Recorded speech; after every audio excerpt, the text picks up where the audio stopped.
आपण ही दृश्य बघतो यावेळेस जितेंद्र आव्हाडांनी हा मुद्दा आता उपस्थित केलेला आहे। तर भाजपचे आमदार गोपीचंद पडळकर यांना आता विधिमंडळात बोलावण्यात आलेलं आहे। एक अतिशय महत्त्वाची बातमी आपण बघतोय। बावनकुळे जे आहेत त्यांनी यावेळेस गोपीचंद पडळकरांना तातडीने विधिमंडळात येण्यासाठी बोलावलेलं आहे। यावेळेस एक महत्त्वाची बातमी, गोपीचंद पडळकरांच्या कार्यकर्त्यांनी जितेंद्र आव्हाडांच्या कार्यकर्त्यांवर हल्ला केला आणि त्यानंतर दोन्ही सदनांमध्ये या विषयावर चर्चा झालेली आहे आणि आता बावनकुळेंनी थेट गोपीचंद पडळकर, भाजपचे आमदार आहेत गोपीचंद पडळकर, त्यांना विधिमंडळामध्ये येण्यासाठी बोलावलेलं आहे।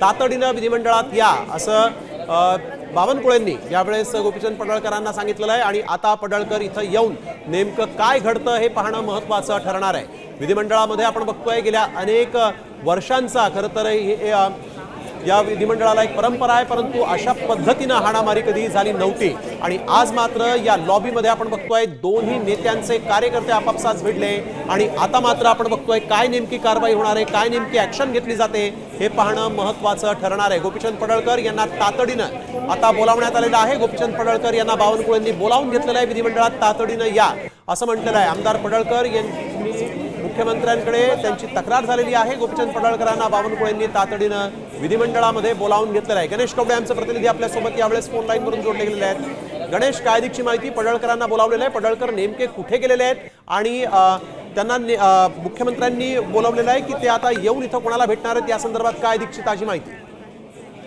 नक्कीच गोपीचंद पडळकर ज्यावेळेस ही खरं तर मारामारी झाली आणि या मारामारीच्या वेळेस गोपीचंद पडळकर सभागृहात नव्हते, त्यामुळे आता गोपीचंद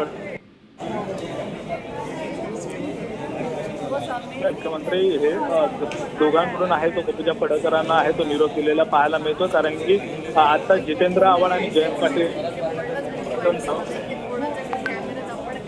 त्यानंतर चंद्रशेखर बावनकुळे देखील आहे ते मुख्यमंत्र्यांकडे आले होते आणि त्याच वेळेस हा निरोप आहे तो देण्यात आलेला आहे। त्यामुळे आता गोपीचंद पडळकर येऊन आपली भूमिका आहे ते मांडताना पाहायला मिळते। त्यामुळे गोपीचंद पडळकर आता नेमकी काय भूमिका मांडतात हे देखील पाहणं गरजेचं आहे, कारण की ज्यावेळेस ही मारामारी झाली त्यावेळेस गोपीचंद पडळकर आणि जितेंद्र आव्हाड या दोघांचे फक्त कार्यकर्ते होते समोरासमोर, तर दोन्ही नेते आहेत ते मात्र काल जेव्हा हे दोघांमध्ये बाचाबाची झाली होती त्यावेळेस मात्र दोन्ही नेते आहेत ते समोरासमोर होते, त्यावेळेस देखील हाणामारीपर्यंत खरं तर हे गेलं असतं, त्यावेळेस देखील फक्त शिवीगाळापर्यंत हे प्रकरण थांबलं होतं। मात्र आज पुन्हा एकदा दोन्ही कार्यकर्त्यांमध्ये आहे ती मारामारी झालेली पाहायला मिळते, त्यामुळे आता हा वाद आहे तो चिघळलेला पाहायला मिळतो आणि त्यामुळेच आता दोघांना बोलून नेमकी काय समज दिली जाते का या त्यांच्यावर काय कारवाई केली जाते का हे पाहणं गरजेचं आहे। बिलकुल, धन्यवाद गणेश आपण दिलेल्या सविस्तर माहितीसाठी।